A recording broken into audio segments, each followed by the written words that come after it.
चलिए, अब पिछले लेक्चर में हमने डिस्कस किया basics of the business profession section 28 and 29, right, कि how to compute your business income. Now अब आगे बढ़ते हैं सेक्शन 30, 31, 32 एंड ऑल। सबसे पहले बात करेंगे हम लोग कुछ ऐसे एक्सपेंडिचर जो एक्सप्रेसली अलाउड है। कौन से एक्सपेंडिचर? सबसे पहले बात करते हैं सेक्शन 30 की ओर। Section 30 is all talking about in respect of the building. अगर आप देखो, पहले इनकम टैक्स का एंगल देखने से पहले हम नॉर्मली सोचते हैं कि if you are using a building for the purpose of business, आपको कौन से खर्चे हो सकते हैं, पहले वो सोचो। एक लिस्ट डाउन करो आप लोग, ठीक है, अपने नोट में, कि आप कौन से खर्चे यहां पर देखोगे। अभी पढ़ना की जरूरत नहीं है, ठीक है, don't refer the material right now. As a layman सोचो आप लोग। देखो, इनकम टैक्स पढ़ने का सबसे इजी तरीका यही है, आप पहले अपने हिसाब से सोचो। अगर वही चीज प्रोविजन में लिखी है तो आपने जो सोचा वो सही है, ठीक है, तो आपको वो चीज याद रखने की जरूरत नहीं है। आपकी सोच और इनकम टैक्स की सोच दोनों एक है। लेकिन अगर आपने सोचा और इनकम टैक्स ने कुछ अलग ट्रीटमेंट किया है तो बस उतना ही तो याद रखना है अपने को। पूरा इनकम टैक्स इसने बोला याद रखने की जरूरत है, right? So it is quite easy. Now see, as a business आप कौन से एक्सपेंडिचर यहां पर एक्सपेक्ट कर सकते हो कि sir depreciation. Obviously, depreciation is a major expenditure, so we'll treat is a separate under section 32. Another is section 30 की बात करें, अगर और कुछ होता तो क्या होता कि सर पहले तो ये देखना पड़े कि बिजनेस में जो प्रॉपर्टी है, ये बिल्डिंग, ये हमारी है या किसी और की है, मतलब हमने रेंट पे ली है या हमारे ओनरशिप का है। अगर हमने रेंट पे लिया हुआ है तो उसका रेंट का एक्सपेंडिचर होगा, उसका म्युनिसिपल टैक्सेस अगर हम भर रहे हैं तो हमारा होगा। अगर हम ओनर है और हम पे कर रहे हैं म्युनिसिपल टैक्सेस तो भी हमारे लिए खर्चा हो गया। अगर हमारा रेंट पे और टेनेंट बेयर कर रहा है तो हमें कोई लेना देना है नहीं उससे, राइट? तो एक तो म्युनिसिपल टैक्सेस के खर्चे लग सकते हैं। फिर मान लो कोई छोटा मोटा रिपेयरिंग करना हुआ तो वो भी हमको यहां पर खर्चा होगा।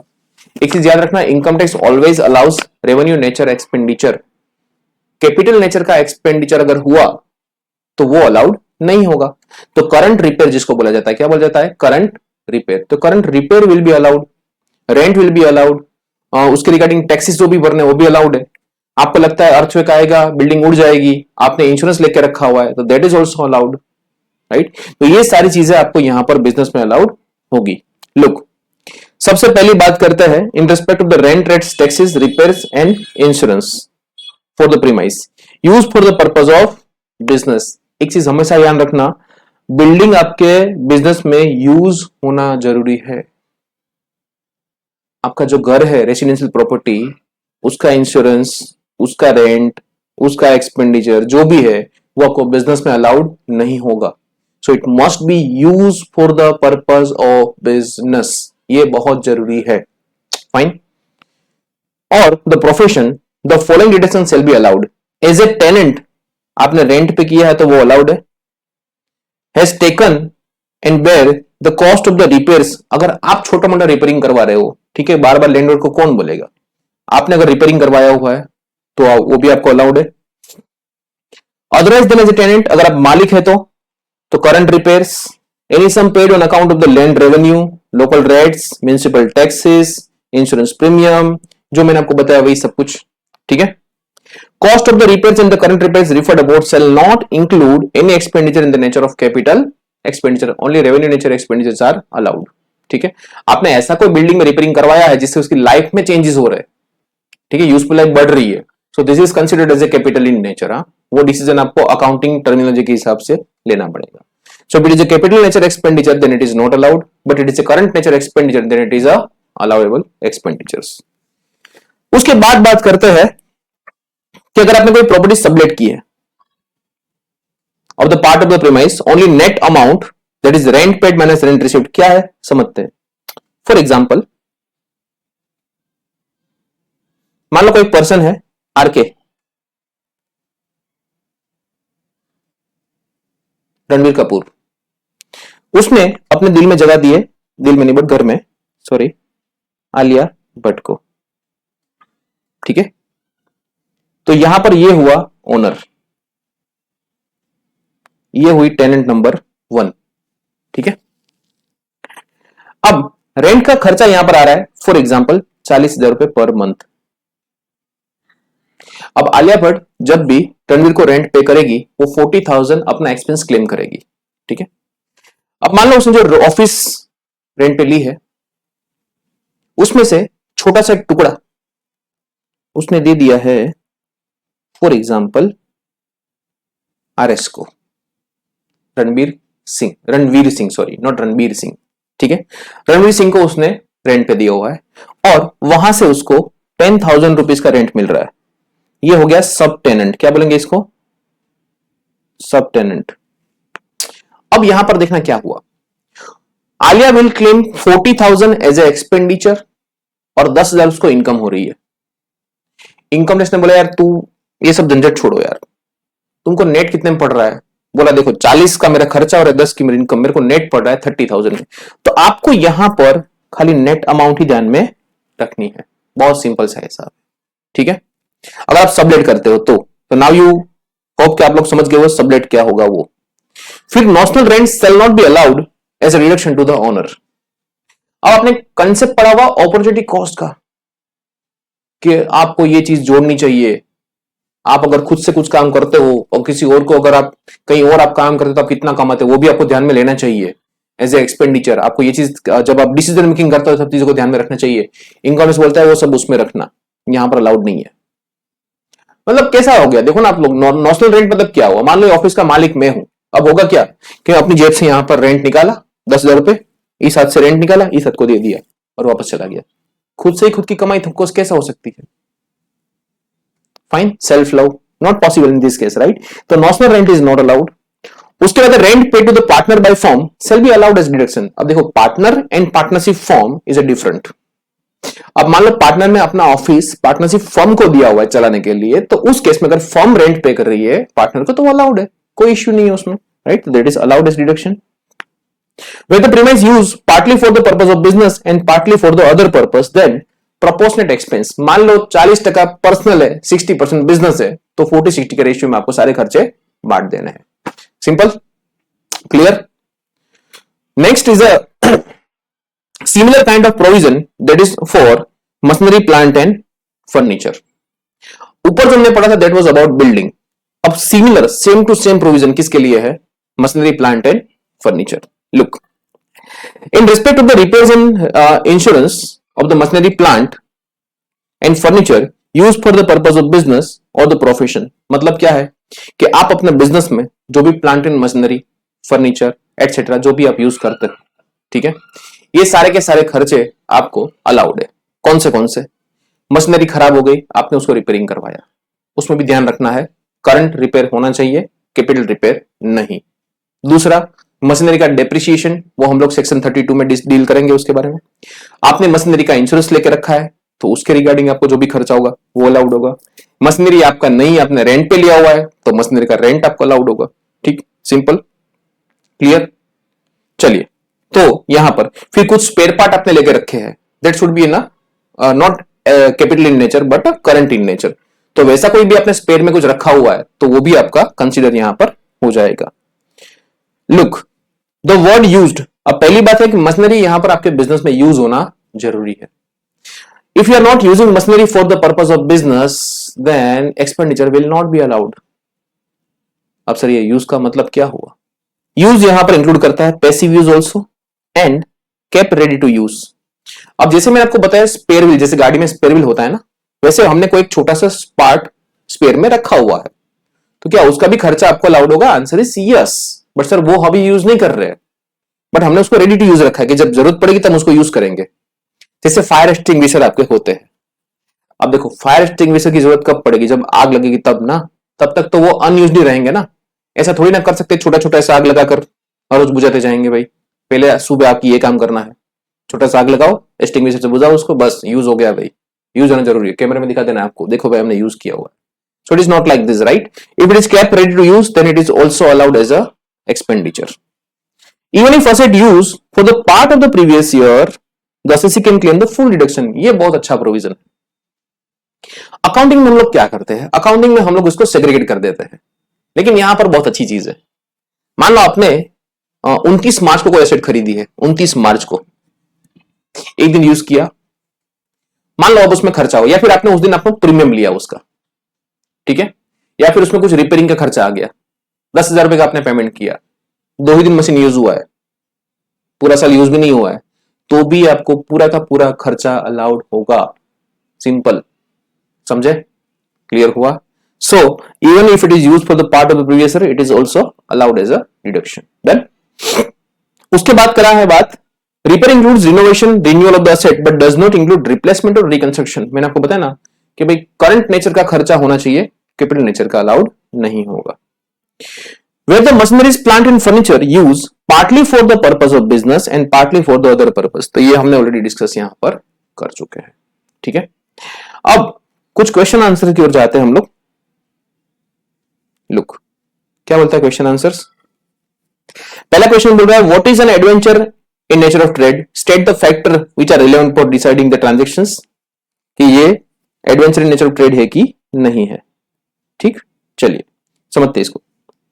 बिजनेस की हमने बात करी, यहां पर ऐसे डिफाइन किया गया कि any activity in terms of trade, commerce और मैन्युफैक्चर, जिसको हम क्या मानते हैं यहां पर बिजनेस मानते हैं। फिर there is one case of the supreme court, in this case क्या बोलता है कि several factors which are relevant such as the motive, intention, आपका मकसद, सॉरी पर्पस क्या है वो, which the article sold was bought earlier, the character of the article purchased and sold, that is whether the article is fit for the sale as a merchandise, ordinary occupation of the assessee, whether he is a trader or not, whether the purchase of the commodity and resale were showing up the design or a purpose, manner of the disposal etc. मतलब simple सी बात क्या है कि जब मैं कोई चीज purchase करता हूं, ठीक है, तो मेरा इंटेंट क्या था। एक सिंपल सी बात यहां पर जिस पर फोकस किया गया वो है क्या वो रिपीटेशन हो रही है एक्टिविटी की नहीं। अब जैसे मैंने आपको एग्जांपल दिया था अपने जो सेक्शन 28 जब डिस्कस किया था कि वन टाइम एक्टिविटी, तो वहां पर मेरा इंटेंट क्या था, वहां पर मेरा इंटेंट ऐसा था कि मैं क्रैकर्स वहां पे खरीदूंगा 1 करोड़ के और यहां पर मैं 1 करोड़ 20 लाख में बेच दूंगा सारे डीलर्स को, राइट। तो वहां पर मेरा इंटेंट ही ऐसा था कि जब मैं कोई गुड्स परचेस करूंगा मैं उसको बेचूंगा। So that is also treated, that is treated as what, business. अब मान लो दूसरा मैं आपको एक एग्जाम्पल देता हूं तो आपको ज्यादा क्लैरिटी होगी। मान लो मेरे पास कोई जमीन पड़ी हुई है, अब मुझे उसमें से कोई कमाई नहीं करनी है, I don't want to give it on a rent at all. मेरा कोई इंटेंशन नहीं है, जब मैंने जमीन परचेस करी थी तब मेरा कोई ऐसा इंटेंशन नहीं था कि मैं इसमें से इनकम जनरेट करूंगा एज ए रेंटल इनकम वगैरह, ऐसा कुछ भी। लेकिन मान लो वन फाइंड ऐसा चांस मिला मुझे कि भाई कोई आया मेरे पास कि सर आपकी जमीन की रिक्वायरमेंट है, हमें अपना एक फंक्शन करना है छोटा सा, तो प्लीज आप मेरे को 1-2 दिन के लिए दे दो, जो भी रेंट लगेगा हम आपको दे देंगे। अब वहां पर रेंट की बात सुनते ही मेरे मन में लड्डू फूटा और मैंने क्या बोला, ठीक है ले जाओ कोई बात नहीं, 5,000 पर डे के हिसाब से 2 दिन का मेरे को 10,000 रुपए इनकम मिला। अब देखो यहां पर it is not a business. Why? Because जब मैंने परचेस किया था जमीन तब मेरा कोई ऐसा इंटेंशन भी नहीं था, और even now today is also there is no intention. ये तो एक मौका मिला तो मैंने चौका मारा है, समझे। तो यहां पर क्या बात करी है कि आपका ऑर्डिनरी ऑक्यूपेशन क्या है, आपने जब परचेस किया था तब आपका इंटेंशन क्या था, आपका पर्पस क्या था, ये सब चीजों को ध्यान में रखना होता है। ठीक है, तो इन सब चीजों को ध्यान में रखते हुए आप लोग डिसाइड कर सकते हो कि वेदर इट्स अ बिजनेस और नॉट। फाइन, अगर बिजनेस का नहीं हो तो फिर कहां जाएगा, आईएफएस तो है ही, इनकम फ्रॉम अदर सोर्सेज में चला जाएगा। डन। नेक्स्ट क्वेश्चन बोल रहा है expenditure amounting to 3 lakhs in connection with issue of the right shares and 2 lakhs in connection with issue of the bonus shares. The company seeks your opinion in the matter of eligibility for a reduction of the expenditure incurred. अब हमने यहां पर ऐसा पढ़ा था कि आपके जो भी खर्चे हैं वो रेवेन्यू नेचर के अलाउड है, कैपिटल नेचर के खर्चे आपको अलाउड नहीं है। अब इधर जो बात हो रही है वो 2 बातों की हो रही है, एक तो बोला राइट शेयर्स और दूसरा हुआ बोनस शेयर्स। उसके रिगार्डिंग जो भी खर्चे हैं क्या वो अलाउड होंगे, इश्यू किया आपने। एज ए लेमैन अगर हम सोचे तो हम तो वही बोलेंगे सर ये कैपिटल नेचर का खर्चा हुआ, इससे आपकी कैपिटल बढ़ती है, हम इसको अलाउ नहीं करते। It should not be considered as a normal business income, sorry expenditure, right. Look, understand the thing properly. दोनों का डिफरेंस पहले समझो। राइट शेयर्स क्या होता है, जहां पर अपने एग्जिस्टिंग शेयरहोल्डर्स को राइट दिए जाते हैं कि आप लोग चाहो तो शेयर खरीद सकते हो। ठीक है, हम आपको राइट, पहला प्रेफरेंस हम आपको देते हैं, लेकिन उसमें शेयर मुफ्त में नहीं मिलते। उसमें आपको पैसा देना पड़ता है। लेकिन बोनस शेयर्स बाय डिफॉल्ट आपको मुफ्त में मिलेगा। ठीक है, अगर आपके पास ओरिजिनल शेयर्स है तो आपको बोनस मिलेगा ही मिलेगा। यहां पर आपको राइट वगैरह आपको पूछने नहीं आते, वो लोग आपको दे देंगे, आपको जो करना हो करो फिर। ठीक है, तो यहां पर क्या होता है कि यहां पर आपका केस इनफ्लो होता है, यहां पर नो केस इनफ्लो। ठीक है, एक में आपका जो रिजर्व है उसको कैपिटलाइज किया गया है, दूसरे में नया फंड आ रहा है। Now what happens, look, supreme court ने यहां पर एक जजमेंट दिया हुआ है, incurred by the company in connection with the issue of shares with a view to increase this share capital is directly related to the expansion of the capital base and before it constitutes the capital expenditure. तो अगर ये capital base को expand करने के लिए है, so it is considered as a capital expenditure. Fine. Next, the issue of rights results in expansion of capital base, hence the expenditure of 3 lakhs incurred by the company in connection with the issue of rights share is a capital expenditure and is not allowable as a business expenditure। तो यहां पर right share को बोल दिया है ना, आपका यहां पर अलाउड नहीं होगा बिकॉज ये कैपिटल बेस को बढ़ा रहा है, it is a capital expenditure.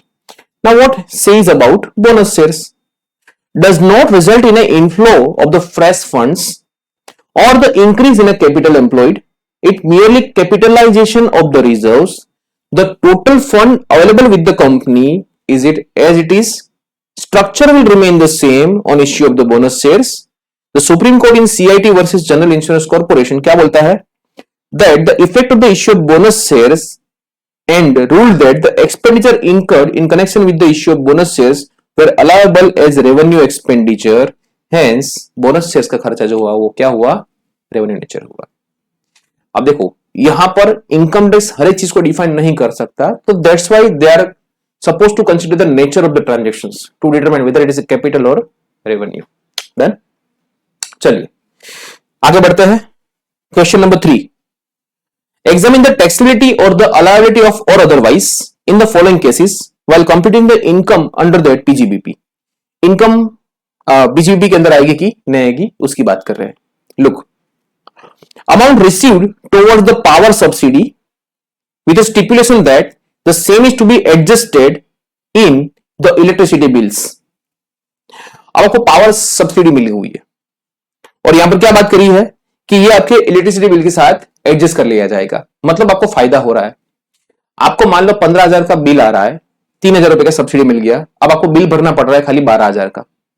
ठीक है, तो ये 3,000 रुपए आपकी बिजनेस का इनकम हुआ कि नहीं हुआ। लुक क्या बोल रहा है, as per section 224 assistance in the form of subsidy और ग्रांट और cash incentive by the central government और स्टेट गवर्नमेंट और any authority that is chargeable to tax as a income, उसको हम इनकम मानते हैं। ICDS 7(6) the admission of such grant as a income, government grant should not be recognized until there is a reasonable assurance that। अब एक है ना S12 हुआ करता था, आप लोग शायद इंटर में पढ़ के आए होंगे गवर्नमेंट ग्रांट्स के बारे में। ठीक है, कि आपको रिकॉग्नाइज तब तक नहीं करता जब तक आपके पास वो श्योरिटी ना हो उसके रिगार्डिंग। ठीक है, उसमें मैं अभी नहीं जाऊंगा, but there is something like this, until there is a reasonable assurance that the person shall comply with the conditions। Conditional grant थी, अगर क्या आप इतना कंडीशन फुलफिल करोगे तो ही आपको ग्रांट मिलेगी, तो जब तक आप वो कंडीशन फुलफिल नहीं कर लेते तब तक आपको ग्रांट नहीं मिलेगी। तो पहले तो ये श्योरिटी चाहिए कि आप वो कंडीशन को फुलफिल करोगे, तो ग्रांट शैल बी रिसीव्ड, और ग्रांट आपको मिलेगी। वो दो चीजों का अगर आपको कॉन्फिडेंस हो तो आपको ग्रांट रिकॉग्नाइज करने में कोई इश्यू नहीं है। However the recognition of such grant shall not be postponed beyond the date of actual receipt. मिल जाने के बाद तो फिर उसको रिकॉग्नाइज कर देना चाहिए ना, अब तो कंफर्म हो गया। ठीक है, since the power subsidy has been received by the assessee, it is revenue in nature and chargeable to tax, so it should be considered as a taxable income। donation received by a person in the course of carrying on vocation from his followers, vocation, ठीक है, और उसके followers को पैसा दे रहे हैं। Look, supreme court सीधा आ गया इसके अंदर, held that the such donations are taxable as a business income, there is a direct nexus between the vocation carried on by the assessee और उसके फॉलोअर, उसी की वजह से तो उसके फॉलोअर बने हुए। ठीक है, और उसको पैसा मिल रहा है, डोनेशन मिल रहा है, तो that is your business income. Now इसको हम लोग कनेक्ट कर सकते हैं किससे, ये वोकेशन वाला,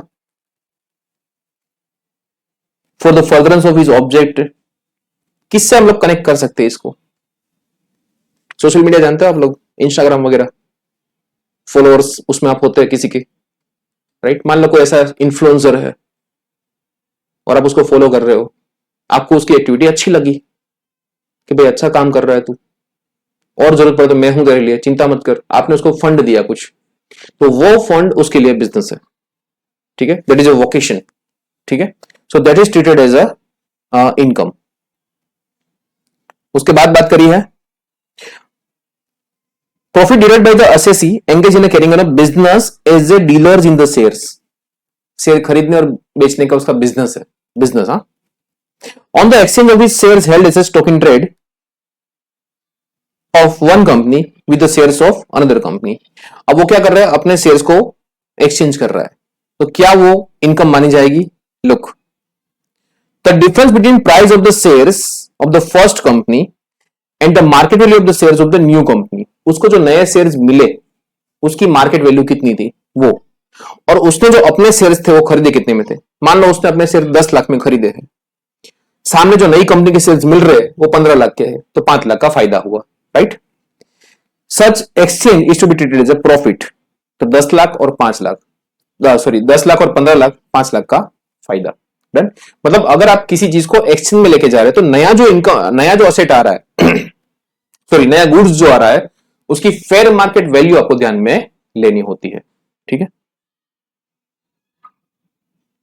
The amount of the margin money forfeited by the bank on a failure of its constituents of not taking the delivery of the shares purchased by the such bank on their behalf.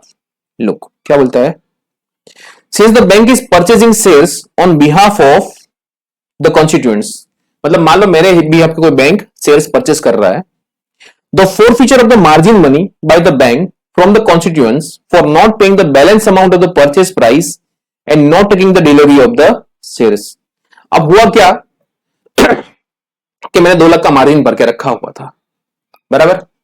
अब उसके base पर, margin के base पर मैंने 5 लाख के या 10 लाख के shares खरीदे।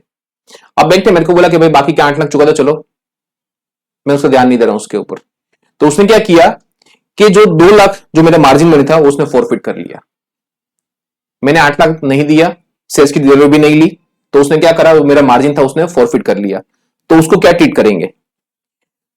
Purchased by the bank in their behalf is a normal course of its banking business and hence the forfeited amount is a business income. It is not a capital in nature. Bank का काम ही यही है, ठीक है? The forfeited amount being revenue nature, it cannot be adjusted against the purchase price of the shares. The Supreme Court in the CIT versus Lakshmi Vilas Bank.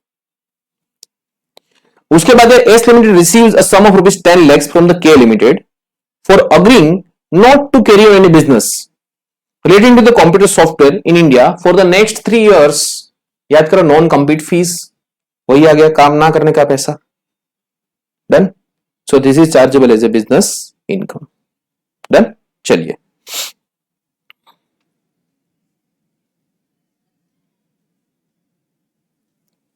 So this is all about section 30 and 31.